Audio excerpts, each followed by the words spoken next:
Salut tout le monde, mon nom est Camille et je suis une dresseuse de chiens professionnelle. Donc, je voulais faire mon premier vidéo aujourd'hui pour vous parler de quelques principes de base pour commencer votre dressage de chien. Donc, avant de commencer, je veux mettre une mise en garde. Tout ce dont je vais parler dans cette vidéo va peut-être pas marcher pour tous les chiens. Il y a des chiens qui apprennent différemment, d'autres chiens qui ont des problèmes de santé ou de la vieillesse. Donc, si vous avez une situation qui est difficile ou dangereuse, veuillez contacter les professionnels de votre région. Donc, premièrement, je vais vous présenter mon chien, Rocky, ici. Donc, ça, c'est Rocky. C'est mon labrador de 6 ans.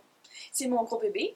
Puis, c'est avec lui que je vais tout vous montrer les techniques que j'utilise, les techniques qui ont marché pour moi, puis les techniques que je dis à mes clients.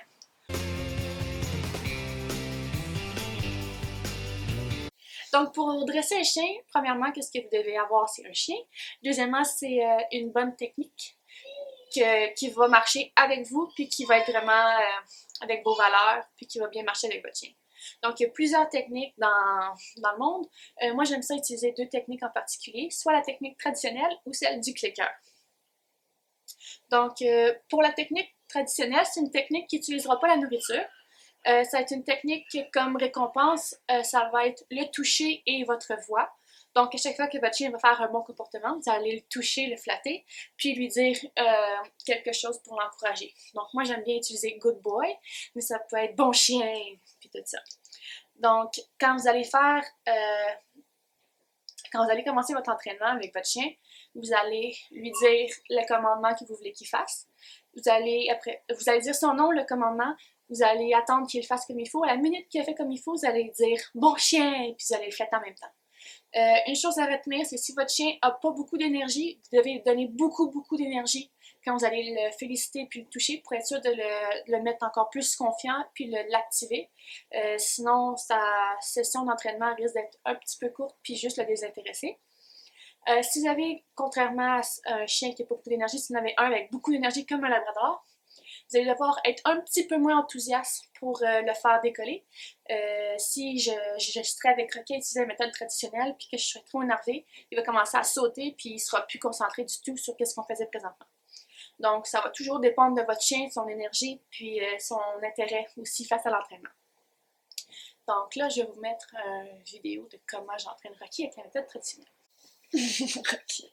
Donc, on va commencer par la méthode traditionnelle. Rocky assis. Good boy! Good job! So, Rocky assis. Good boy! Yes! Pour ce qui est de la méthode du clicker, donc le clicker, c'est une méthode qui utilise un clicker comme ça. Donc, il y a un bouton sur le dessus, puis à chaque fois que tu pèses dessus, ça fait un bruit comme ça. Donc, à chaque fois que le bruit sonne, d'habitude, ils savent qu'il y a de la récompense qui arrive. Donc, Rocky attend son biscuit qu'il n'aura pas, hein? Parce que tu n'as pas fait grand-chose pour l'avoir. Assis. Assis. Good boy. Donc, la méthode du clicker, c'est vraiment une méthode qui utilise le clicker et les récompenses, qui est de la nourriture. Donc, il y a plusieurs clickers. Tu peux en trouver au pet shop, tu peux en trouver en ligne. Ça dépend toujours de ce que tu préfères. Il y a plusieurs sortes aussi. Il y en a qui sont en carré, comme dans une boîte. Il y en a avec ça, là, qui est un bouton. Excusez. Puis, il y en a aussi sur des applications sur votre cellulaire. Mais moi, j'en ai pas encore trouvé qui m'intéressait. Je les trouve pas super bonnes. La seule chose que j'ai à leur reprocher, en fait, c'est qu'ils sont pas assez forts et qu'ils font pas le même bruit que la plupart des clickers. Donc, je les trouve pas assez intéressants pour les chiens, en fond. Mais ça peut être un bon début si vous voulez commencer pour voir si le clicker est quelque chose qui vous intéresse. Donc, quand vous entraînez avec le clicker, vous allez devoir avoir le clicker dans une main, la nourriture dans l'autre, ou dans une poche à la gâterie. Puis, vous allez dire le nom de votre chien, le commandement. Puis, par la suite, vous allez attendre qu'il fasse la commande spéciale. Puis, vous allez cliquer à la minute qu'il fait, puis lui donner sa gâterie. Le problème avec le clicker, par contre, c'est que vous devez vraiment être précis. Si vous cliquez à un mauvais moment avec un mauvais comportement, le comportement qui va être cliqué va être le comportement qui va avoir compris et associé à la commande verbale. Non, ok. Donc, c'est juste un petit bémol qu'il faut vraiment être porter attention. Donc là, je vais vous montrer la méthode du clicker. Ok, peekaboo. Good boy.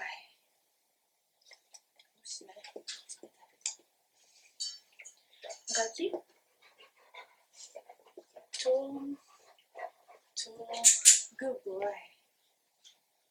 Donc, la dernière chose avec laquelle je veux parler, c'est le temps qui est nécessaire avant qu'un chien soit vraiment maîtrise vraiment le tour. Donc, s'il fait 80% du temps sans qu'il ait besoin de friandises ou de récompenses ou peu importe, il est rendu qu'il maîtrise ce tour-là.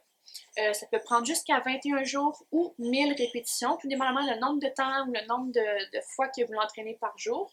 La plupart du temps, ça doit prendre des sessions de 15 minutes, pas plus, puis vous pouvez le faire plusieurs fois par jour, mais il faut qu'il y ait du temps pour se reposer entre les sessions. Vous ne pouvez pas faire 15 minutes de pause, 15 minutes, le chien va être beaucoup trop fatigué. Puis aussi, il faut prendre en considération l'âge du chien, sa race, ses besoins de santé, s'il y a de l'arthrite ou de l'arthrose qui est rendu très vieux. Il apprendra peut-être pas de la même façon, puis ça va être un petit peu plus long parce que vous devez faire vos sessions beaucoup plus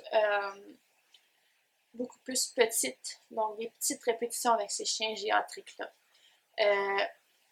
Puis, plus que vous êtes intéressé par votre entraînement, plus vous êtes content, puis vous le montrez à votre chien, puis vous êtes confiant, plus que votre chien va être intéressé par l'entraînement.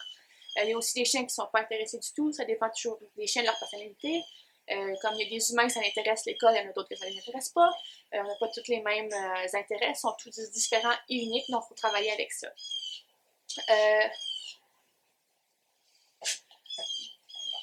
Donc, ça fait pas mal le tour. Donc, c'était tout pour aujourd'hui. La semaine prochaine, je vais vous parler de 3 tours que vous devez apprendre à votre chien qui sont super faciles à apprendre puis qui sont la base pour le dressage. Donc, si vous voulez voir ça, donnez un pouce, abonnez-vous, puis je vous vois la semaine prochaine. Bye bye!